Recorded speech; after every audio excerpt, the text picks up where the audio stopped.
So I'm fortunate enough that the snow and the ice hasn't arrived in the Alps yet, so I can get out for a bike ride this lunchtime. And there are a number of reasons that I do this.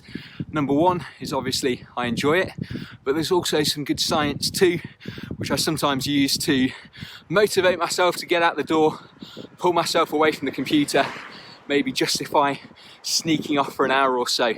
One of the top science-based reasons to get out and do some exercise, particularly aerobic exercise, if you're a knowledge worker, is that there's some evidence to suggest that aerobic exercise actually improves your long-term memory. When you get back into the office in the afternoon, you can look forward to a memory boost.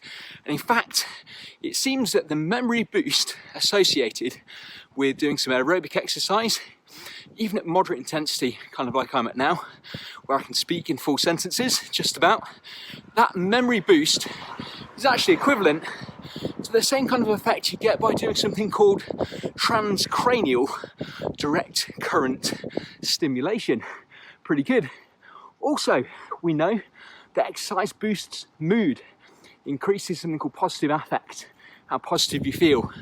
And positive affect also boosts cognitive performance.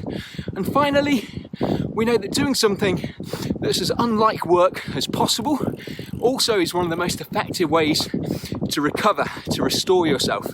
And I can link to some of the papers which suggest that. But as I said, my number one reason is that it's fun. Find out how much exercise is required to enhance cognitive performance and how long these benefits last for at my website, jameshewitt.net.